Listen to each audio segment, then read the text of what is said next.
now joined by Nick Templehill, and he's the chairman of Idverde UK. Nick, thanks for your time here at what's been a very busy stand for you at BTME. Give us a little bit of background about the tie-up with Mixto and Idverde, would you? Yeah, sure. Well, Idverde is the largest green services provider in Europe by a long, long way. We operate both in the UK and in France, and we've got around about 5,000 employees in total across the two countries.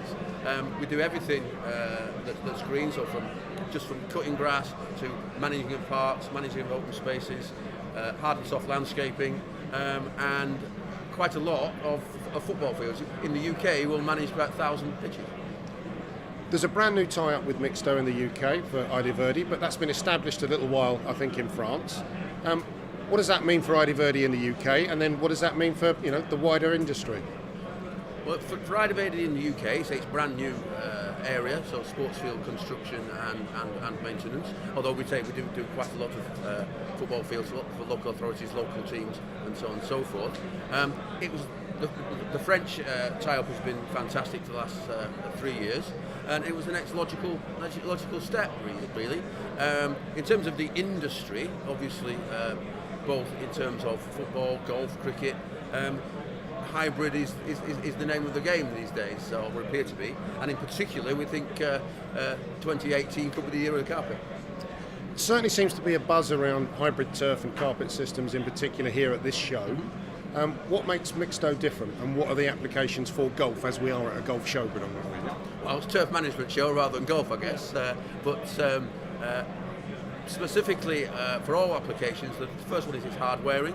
Yeah, outstanding levels of stability, and that comes from the carpet system. Okay, Mixto's been going for around about 6 years now, so we've sort of made all the mistakes so far, as we do with any new system, and the time is now right for Mixto. It's harder wearing. Pitches that we put in on training grounds, for example, even in the UK, you could be playing on 800 hours in a year. Still, even in January, 80-90% grass cover. So.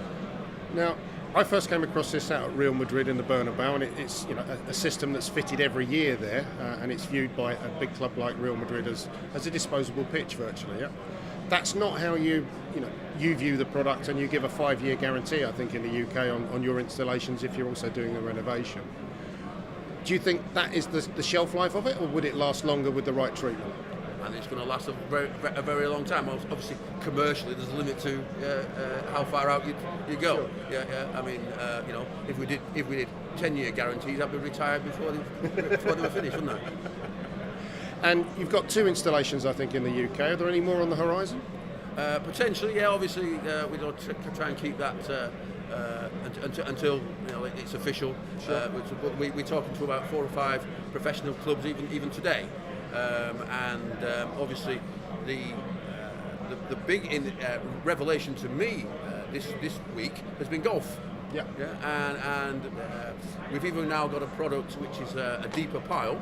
Yeah. Because even though on a golf course, for example, you might use it for path ends or trackways and so on and so forth, heavy usage areas. If it's in play, somebody will land on it, probably me. Yeah, and so you have to be able to play off it properly. Yeah, and with our new 70mm pile carpet, yeah, it'll play exactly the same as normal grass. You can take a divot in exactly the same way.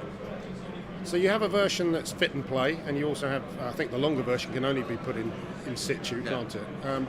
In terms of from installation to being able to play upon, what's the turnaround there? For football pitch, 9 weeks. Okay. And the fit and play literally is you turn up with the rolls of turf and you're playing when? Well, as I say, in theory, the same day. Okay. As I say, we install the whole thing at Real Madrid in 10 days, yeah, and they're playing top-notch football on it after that. The day after that. Yeah. Okay. These are obviously, expensive installations. I say that there's obviously a return on investment and there's a cost effectiveness to them. But we've been talking about any pitch will get damaged. Yeah. You, I think, have some benefits over other hybrid surfaces, perhaps, that in terms of how that can be put right. Absolutely. Well, first of all, maybe not as expensive as you think. So come and talk to us. If you think you can't afford a Mixto pitch, then talk to us. You might be very surprised. But one of the key benefits is if a pitch gets damaged, yeah, it's just like carpet tiles. You can replace it, and if you play it on again with a turf product the very next day. Well, that solves a lot of problems for people, because I think if you've got other versions, you're literally into regerminating and well, you have to reseeding obviously it. if you use turf, then you can be on next day. Yeah. If you want to reseed, you can do it. If you think that's better, you can do that as well. But certainly for a small area, we have small areas. This pitch that we stood on here at the show is going off to a customer to repair a goal mouth. Not a Mixto goal mouth. I think it's 5% goal mouth that's completely shot. Okay. Yeah. And so this is. I haven't told him it's second hand, but Right. Okay. Well, he knows now. Yeah. Nick, really fascinating talking to you. We hope we can catch up with you again soon and see how things develop in the UK with Mixto.